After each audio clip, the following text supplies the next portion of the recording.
Pozdravujem vás, bratia a sestry Ježišovi Kristovi v tomto vianočnom čase, v ktorom k nám znie tá najväčšia správa, aká kedy znela týmto svetom, o tom, že sa narodil Spasiteľ Kristus Pán v meste Dávidovom. Vianoce sú sviatkami radosti. Radosti, pretože Boh sa sklonil k človeku. Pretože Boží syn, druhá osoba Božej Trojice, ktorý bol u svojho nebeského Otca obklopený nebeskou slávou, sa vzdáva tejto nebeskej slávy a vstupuje do tohto nášho hriechom poznačeného a biedného sveta. Stáva sa jedným z nás, nám vo všetkom podobný okrem hriechu. A prichádza preto, aby nás, ktorí sme následkom pádu do hriechu, prepadli večnej smrti a večnému zahynutiu, aby nás z tejto večnej smrti vytrhol svojou zástupnou obeťou. A tak Vianoce sú sviatkami, ktoré sú naplnené radosťou pre tento svet. Tento svet, ktorý našiel milosť u Boha, pretože Boh skláňa sa k človeku. V Evanjeliu podľa Lukáša máme zapísaný toto evanjelium a túto radostnú správu o narodení Spasiteľa a čítame o tom, že Mária, dievča z Nazareta, porodí syna v Betlehéme, v maštali a uloží ho do jasiel. Keby sa však len toľko bolo udialo v tie prvé Vianoce, tak by sme veľa nevedeli o tomto dieťati.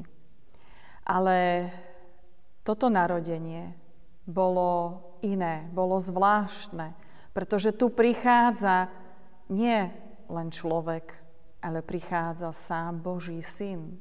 A toto ohlasuje Boh prostredníctvom anjelov. A preto, keď Mária privedie na svet svoje prvorodené dieťa v Betlehéme, tak zároveň sa pastierom, ktorí vonku strážia v noci svoje stádo, zjaví anjel Pánov a zvestuje im správu o narodení Krista. Čítame, zastal pri nich Pánov anjel a ožiarila ich Pánova sláva. A pastierov sa zmocnil veľký strach. Keď pastierov odrazu ožiari žiara z nebies, tak sa ich zmocňuje strach. Čo sa to deje? Je to niečo zvláštne. A vždy, keď sa ten nebeský svet prelamuje do tohto nášho ľudského sveta, tak je to vždy niečo veľké, niečo zvláštne, niečo nepoznané, niečo, čo človeka naplňa bázňou. A práve tak sú naplnení strachom aj títo anjeli. Čo sa to deje? Ale anjel zvestuje pastierom a hovorí, nebojte sa. Zvestujem vám veľkú radosť, ktorá je radosťou pre všetkých ľudí. Lebo v Dávidovom meste sa vám dnes narodil Spasiteľ Kristus Pán. Tomu sa radujte. A preto sú Vianoce sviatkami radosti, pretože do tohto sveta prišiel Spasiteľ Kristus Pán, ako to ohlasuje anjel. A Ježiš je teda ten, ktorého znamená vysloboditeľ, pretože vyslobodzuje svoj ľud. Lebo nás vyslobodí a vyslobodzuje z večného zahynutia. A preto anjel hovorí, narodil sa vám dnes vysloboditeľ, ten, o ktorom proroci oddávna prorokovali, Kristus. Kristus sa vám narodil. Kristus v preklade znamená pomazaný. A pomazaný znamená, že bol Bohom ustanovený. A pastieri, tak ako každý Žid, veľmi dobre rozumel tomu, čo znamená výraz pomazaný a rozumie. V Izraeli prorok alebo kráľ bol ten, ktorý bol pomazaný, ustanovený, za kráľom nad Izraelom, alebo kňaz bol pomazaný, teda ustanovený za kňaza v Izraeli. A preto, keď tu anjel zvestuje pastierom, že narodil sa vám dnes Kristus, tak toto slovo Kristus znamená pomazaný. Tento pomazaný, ktorý je ustanovený samotným Bohom. A skutočne Kristus je kňazom a kráľom. A je kňazom, ktorý prináša dokonalú obeť na dreve Golgotského kríža za hriechy ľudu. A preto je dôležité pozerať sa na túto vianočnú zvesť aj z celého príbehu a z celého pohľadu toho diela spásy, ktoré pre nás Ježiš Kristus vykonal, pre našu záchranu. To dielo spásy sa začalo jeho príchodom do tohto sveta, narodením v Betlehéme, ale vyvrcholuje jeho zástupnou obeťou na dreve Golgotského kríža za nás, aby nám získal vykúpenie, vyslobodenie a večný život. A anjel, ktorý zvestuje, že sa vám narodil Kristus, vysloboditeľ Kristus, Pán, takisto výraz Pán bol výrazom, ktorému Židia rozumeli taktiež a bol výrazom, ktorý poznali, pretože Pán je označenie pre toho najvyššieho Pána, najväčšieho, najmocnejšieho Pána všetkého, celého stvorenstva. Je to označenie pre Boha. A anjel teda zvestuje túto radostnú správu, že prišiel ten dávno očakávaný Mesiáš, Spasiteľ sveta, vysloboditeľ Kristus, Pán. A anjel nielen zvestuje a nezostáva len pri tom zvestovaní tejto správy, ale ďalej hovorí anjel, a toto vám bude znamením. Nájdete dieťatko zavinuté do plienok, uložené v jasliach. Toto vám bude znamením. Znamením je dieťa, ktoré je uložené v jasliach, narodené v Betlehéme. Znamenie je dôležité, pretože znamenie potvrdzuje to, čo anjel zvestuje. A aj dnes pred nami v tejto chvíli sú tu tieto znamenia. Znamenia Ježišovho vydaného tela a vyliatej krvi, ktoré takisto potvrdzujú to, čo sa nám zvestuje, tú radostnú správu, evanjelium, že Boh sa zmiloval nad človekom.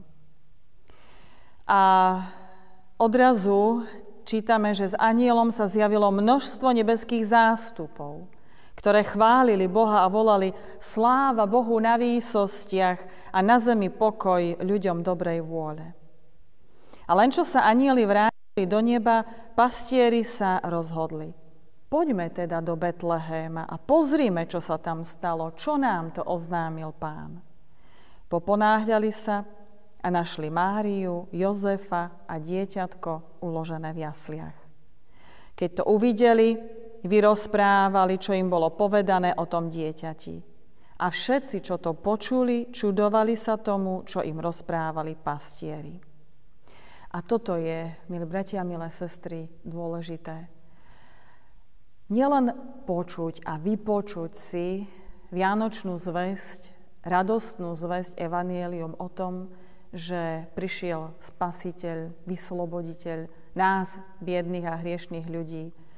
Ale dôležité je správu, ktorú počujeme o narodení Spasiteľa, dôležité je sa nechať touto správou a vlastne zvestovaným slovom sa nechať v tomto slove utvrdiť znameniami. Znamenia sú tie, ktoré potvrdzujú to, čo je nám ohlasované.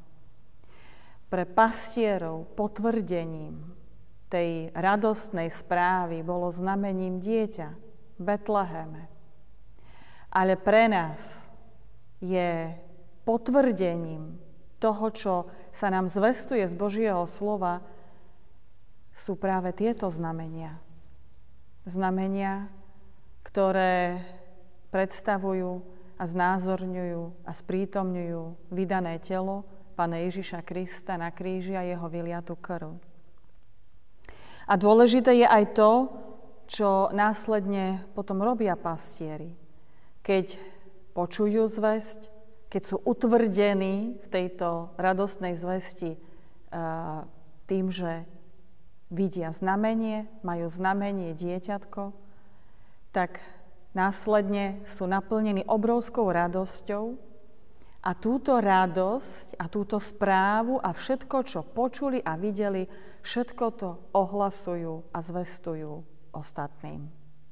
Všetkým, ktorých stretávali. A to je aj našou úlohou. Nie len prísť na Vianoce do spoločenstva Božieho ľudu, alebo si niekde inde vypočuť zvesť, vianočnú zvesť o narodení Spasiteľa. Je dôležité sa nechať utvrdiť v tejto správe a vo zvesti slova znameniami, ktoré potvrdzujú kázané slovo. Nechať sa naplniť tou skutočnou a pravou radosťou, ktorá je prítomná, aj v rôznych životných situáciách, či už v radosti, bolesti, ťažkostiach, smútku.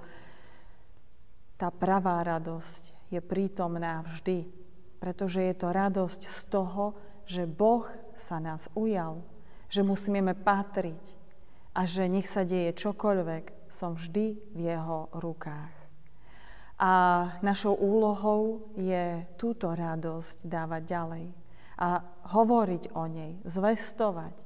Ak je niekto naplnený vierou a radostnou správou z toho, že Boh sa ho ujal, že Boh ho oslovil a miluje a dal sa mu poznať ako milujúci a láskavý Boh, tak toto je našou úlohou. To, čo robili aj pastieri. Nechať sa osloviť, utvrdiť a potom zvestovať. A pamätajme na to, že tá radosť, ktorou sa smieme naplniť počas týchto sviatkov, že tá radosť má byť prítomná v tom našom živote, v každodenných životných situáciách a všade, kde budeme, čokoľvek budeme prežívať, tam je prítomná táto radosť, pretože je to radosť, láska a pokoj, ktoré prevyšujú všetko pozemské. Amen. Dobrotivý a láskavý náš Pane, ďakujeme Ti za toto slovo, ktorému sme smeli naslúchať. Ďakujeme Ti, Pane, za tú zvesť, tú úžasnú správu, ktorá znie týmto svetom, o tom, že si sa sklonil k nám, nehodným a biedným. Ďakujeme Ti, Pane, za to, že si urobil všetko preto, aby si nás zachránil. Vytrhol z moci večnej smrti a večného zahynutia. A tak prosíme o to, aby sme aj my boli hodní všetkého toho, čo si pre nás, Pane Ježišu Kriste, vykonal.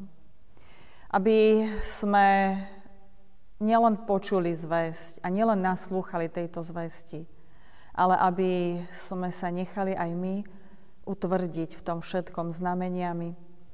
A pre nás je znamením chlieb a víno, znaky Tvojho vydaného tela a za nás vyliatej krvi na Golgotskom kríži. Pane, ďakujeme Ti za túto nesmiernu obeť. A prosíme ťa, Pane, zmiluj sa nad nami. Odpusť nám naše previnenia. Odpusť nám, Pane, naše mnohé zlyhania, pády. Odpusť nám, Pane, že sme veľakrát tak slabí a padáme pod ťarchou hriechu. Odpusť nám všetko, čím sme sa previnili, či už myšlienkou, slovom alebo skutkom voči Tebe, či voči našim blížnym. Pane, Ty, ktorý si veľký v láske, v milosti a v odpustení, prosíme ťa, Bože, pre Pána Ježiša Krista, jeho zástupnú obeť, zmiluj sa nad nami. Odpusť nám, Pane, že je v nás málo lásky, že sme tak často chudobní na lásku. Odpusť nám, Pane, že nevieme odpúšťať tak, ako by sme mali, a to napriek tomu, že žijeme len a len z Tvojho odpustenia. Odpusť nám, Pane, našu slabosť, našu krehkosť. A Ty vidíš, Pane, čo si so sebou nesieme a čo máme na svojom srdci, čo každý z nás si čosi iné prežíva vo svojom vnútri.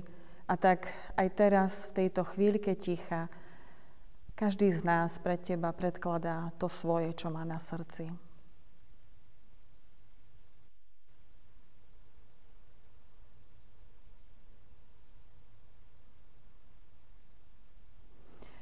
Zmiluj sa, prosíme, Pane, nad nami.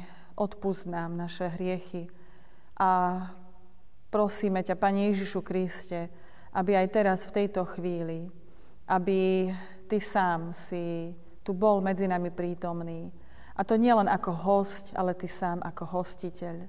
Prosíme, Ty sám nás síť aj týmto duchovným pokrmom, tak dôležitým a nevyhnutným pre život s Tebou od teraz až na veky. Tak prosíme, buď i teraz tu medzi nami prítomný a požehnaj nám túto chvíľu. Vypočuj nás. Amen. Vypočujme si, bratia a sestry, slova písma svätého, tak ako ho máme zapísané v Evaníliu podľa Jána v 1. kapitole, v 14. verši, kde čítame tieto slová. A slovo sa stalo telom a prebývalo medzi nami. A my sme videli jeho slávu, akú má od Otca jednorodený Syn, plný milosti a pravdy. Amen. A teraz poďme a vyznajme aj svoju vieru, a to slovami apoštolského vierovyznania. Verím v Boha Otca Všemohúceho, Stvoriteľa neba i zeme. Verím v Ježiša Krista, Syna jeho jediného, Pána nášho, ktorý sa počal z Ducha Svätého. Narodil sa z Márie Panny. Trpel pod Ponským Pilátom, ukrižovaný, umrel a pochovaný bol. Zostúpil do pekiel. 3. dňa vstal z mŕtvych, vstúpil na nebesá, sedí na pravici Boha Otca Všemohúceho, odtiaľ príde súdiť živých i mŕtvych. Verím Ducha Svätého, Svätú cirkev všeobecnú, spoločenstvo svätých, hriechov odpustenie, telá z mŕtvych vzkriesenie a život večný. Amen. I keď ja o vašej viere nepochybujem, ale podľa všeobecného poriadku cirkvi vám ešte predkladám tieto otázky, na ktoré odpovedajte. Pýtam sa vás poprvé, či veríte, že následkom rodičov, stvorených Bohom v spravodlivosti, svetosti a nevinnosti, i vy sami ste úplne krehkí, hriešni, ktorí z vlastnej sily pred súdnou stolicou Božou obstáť nemôžete, ale zasluhujete si trest, smrť a zatratenie. Ak to veríte, odpovedzte, ja to verím a vyznávam. Pýtam sa vás po druhé, či veríte, že Boh, zľutujúc sa nad hriešným človekom, poslal za vás v ľudskom tele svojho svätého Syna, Pána Ježiša Krista, ktorého jedinou dokonalou obeťou odňal moc hriechu a zatratenia a ospravedlní vás skrze vieru z milosti pre zásluhy Pána Ježiša Krista. Ak to veríte, odpovedzte, ja to verím a vyznávam. Pýtam sa vás po tretie, či veríte, že Boh, ktorý vzkriesil Pána Ježiša Krista, skrze Neho vzkriesil aj nás k novému životu a odejúc naše smrteľné telo nesmrteľnosťou, vovedie nás do večnej slávy. Ak to veríte, odpovedzte, ja to verím a vyznávam. Keď ste toto skutočne uverili, či sľubujete a zaväzujete sa, že z vďačnosti za túto milosť posvetíte celý svoj život Pánovi a že už na tomto svete, ako jeho vykúpení, budete žiť k jeho sláve. Ak to sľubujete, odpovedzte, ja to sľubujem a na to sa zaväzujem s pomocou Božou.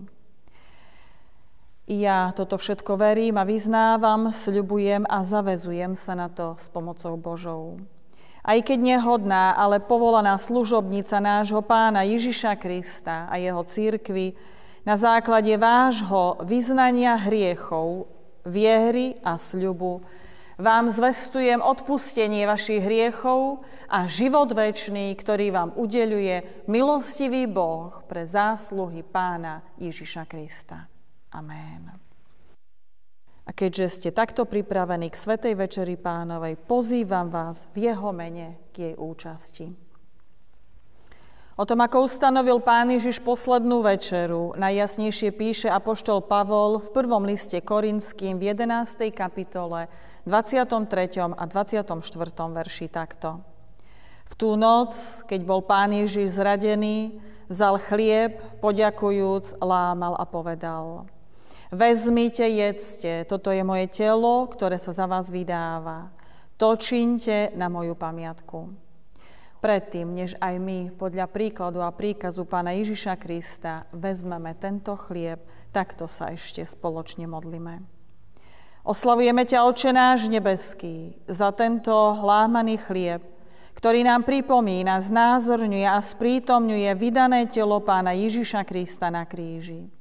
Veríme, že bolo ukrižované za naše hriechy a na naše ospravedlnenie. Prosíme ťa, daj, aby sme teraz, keď budeme ústami prijímať tento chlieb, aby sme srdcom a vierou prijali za nás obetované telo Pána Ježiša Krista. Vypočuj nás. Amen. Pán Ježiš hovorí: vezmite, jedzte, toto je moje telo, ktoré sa za vás vydáva.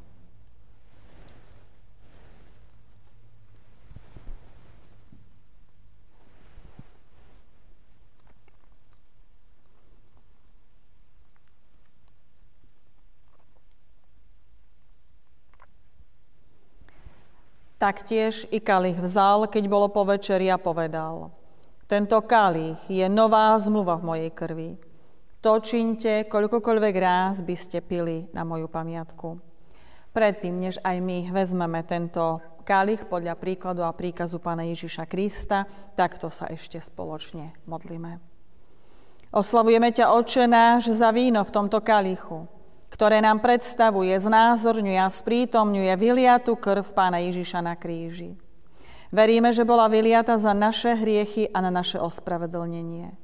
Preto ťa prosíme, daj, aby sme teraz, keď budeme prijímať toto víno z kalicha ústami, aby sme srdcom a vierou prijali za nás vyliatú krv Pána Ježiša na kríži. Vypočuj nás. Amen. Pán Ježiš hovorí: vezmite a pite, toto je moja krv, ktorá sa vylieva za vás.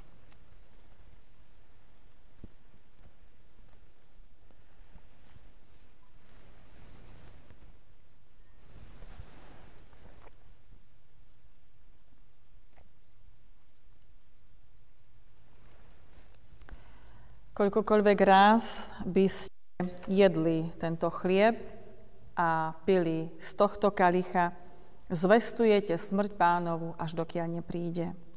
Ak ktokoľvek je tento chlieb, alebo pije toto víno nehodne, bude vinným tela i krvi Pánovej. Takto tedy ustanovil Pán Ježiš poslednú večeru, tak ju slávil so svojimi učeníkmi v tú noc, keď bol zradený, tak ju po jeho vzkriesení slávili apoštolovia, prví kresťania, reformátori, naši predkovia, a tak ju slávime aj my, ako malá čiastka jeho cirkvi. A na záver vás ešte prosím a napomínam, aby ste Božiu milosť nebrali nadarmo. A taktiež aj na základe slov apoštola Pavla, ktorý hovorí: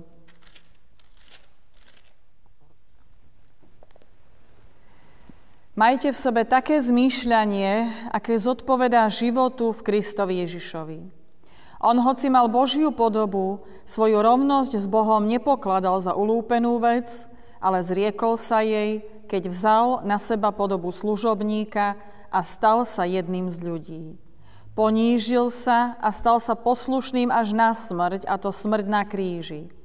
Preto ho Boh nad všetko povýšil a dal mu meno nad každé meno, aby pri mene Ježiš pokľaklo každé koleno tých, čo sú na nebi, na zemi aj v podsvetí, aby každý jazyk vyznával na slávu Boha Otca, Ježiš Kristus je Pán. Amen. A teraz poďme a skloňme sa ešte v záverečnej ďakovnej modlitbe. Ďakujeme Ti, dobrotivý a láskavý náš Pane, za tento duchovný pokrm, ktorý sme smeli prijať. A ďakujeme Ti, Pane Ježišu Kriste, za to, že si dielo spásy, pre ktoré si prišiel do tohto sveta, v tom betlémskom dieťati, že si ho doviedol až do konca. Že si sa za nás obetoval a priniesol si tú najväčšiu a dokonalú obeť za nás u Boha ako zmierenie, ako odpustenie a ako vytrhnutie z večnej smrti a zahynutia a podiel na vzkriesení a novom živote s Tebou. Pane, daj, aby sme žili tak, aby sme boli hodní tejto obete. A daj, aby sme v prvom rade vedeli rozpoznávať hriech v našom živote, aby sme mu vedeli odolávať, aby sme sa nenechali zvádzať zlom a aby v našich srdciach, v našich životoch prebývala láska, porozumenie a pokoj. Prosíme ťa, Pane, daj, aby sme žili v úprimnosti a pokore. A Ty zostávaj s nami. A Ty vstupuj do našich životov, spoločenstiev, vzťahov a Ty kráľuj v našich srdciach, aby v nich prebývala láska, porozumenie a pokoj. A daj, aby všetko, čo budeme robiť, aby sme robili v Tvojom mene na česť a slávu Tvojho svätého mena. Vypočuj nás, prosíme, keď k Tebe ešte takto spoločne voláme. Otče náš, ktorý si v nebesiach, posväť sa meno Tvoje. Príď kráľovstvo Tvoje, buď vôľa Tvoja, ako v nebi, tak i na zemi. Chlieb náš každodenný daj nám dnes a odpusť nám viny naše, ako aj my odpúšťame vinníkom svojim. I neuveď nás do pokušenia, ale zbav nás zlého, lebo Tvoje je kráľovstvo, i moc, i sláva na veky. Amen. A teraz poďme a vyprosme si ešte požehnanie a príjmime ho vierou živou a pravou. A tak, ľudu Boží, nech ťa požehná Hospodin a nech ťa ochráni. Nech dá Hospodin svietiť na teba svojej tvári a nech ti je milostivý. Nech obráti Hospodin svoj obličaj k tebe a nech ti udelí svoj časný i večný pokoj. Amen.